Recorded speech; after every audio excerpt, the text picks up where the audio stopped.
What's going on, you all? Welcome back to Renegade Gaming. Today we got a Renegade story time about the time that I drove my car into a curb because of a Hornet inside the car with me. All right, so let's jump straight into it. So the story starts real simple. Okay, you all. I ended up getting off of work one time, and a very hot day. First and foremost, it was a very hot day. So obviously all kinds of like insects and bugs and stuff like that are outside, especially in certain parts of the country. Okay. So I was walking to my car, went into the car, sat down. The first thing I usually do when it's a hot day in my car is I put down like almost all the windows, mainly the ones up front. So the two windows up front in the car, I put them down. Okay. I put them down, wanting all of the cool air to come in while I waited for the AC to basically work. You know what I mean? While I waited for it to be cool in the car. Okay. As I'm doing this, not a care in the world, a pretty long day, a pretty tiring day. So I get in the car, I put down the windows, and I start driving out of the parking lot at my job. Okay. I get to somewhat of an intersection, okay, where I had to cross over. So basically, make a left turn across two lanes of traffic, all right? So I'm sitting there looking both ways as a responsible driver should, okay? I go across, but before I go across, there's a Hornet. Yes, a Hornet. If you guys don't know what a Hornet looks like, I will have a picture on the thumbnail to show you what a Hornet actually is. A Hornet right near my steering wheel, floating around me, right? So again, we go back to it. Both of my windows were down, so it was easy passage for this Hornet to get inside the car. So me panicking, okay, literally panicking as the Hornet is hovering around my chest area, and I'm like, oh, heck no. Looking down at the Hornet, I decide to push on the gas. And if you know, usually when you drive a car and something like that happens, what you do is you put the car in park so that you don't cause any accidents or anything like that. So I put my foot on the gas as to make a left turn.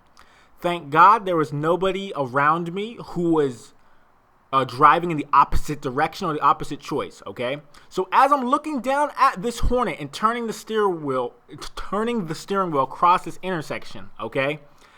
My right tire, so my front right tire smacks into the curb. Now, granted, I had to be going like what? Probably 20 miles per hour, 19 miles per hour, which doesn't seem fast. But whenever you are head on with a curb, it's a little different.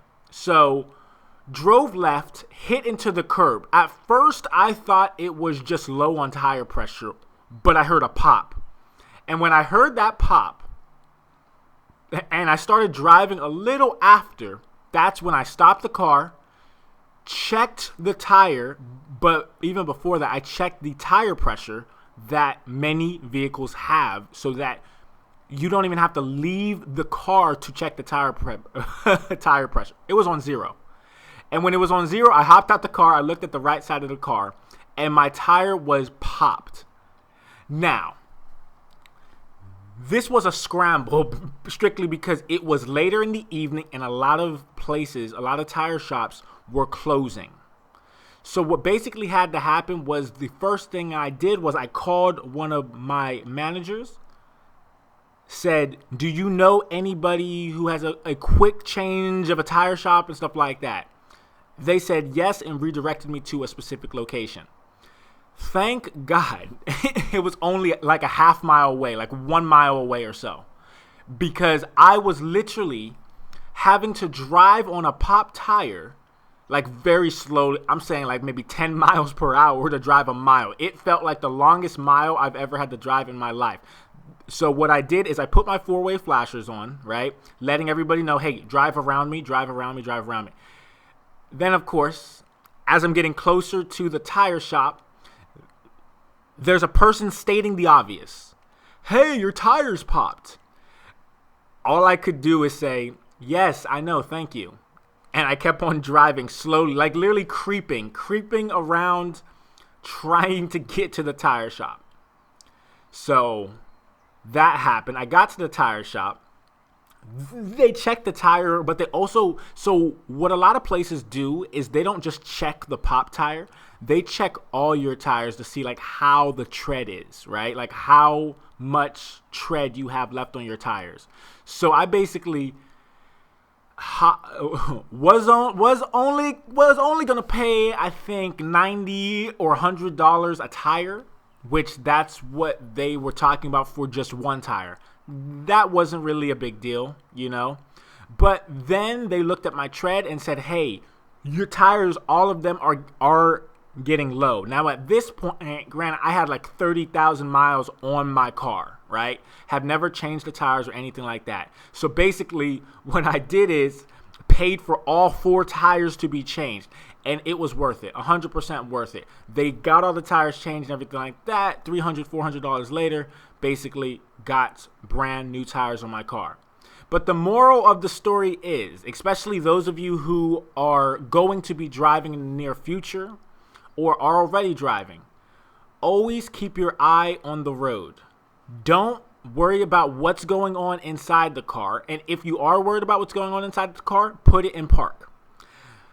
Because that situation could have been a lot worse if there were people crossing the intersection, walking, and people who are driving opposite ways. I could have been in a serious accident. Thank God I wasn't in a serious accident.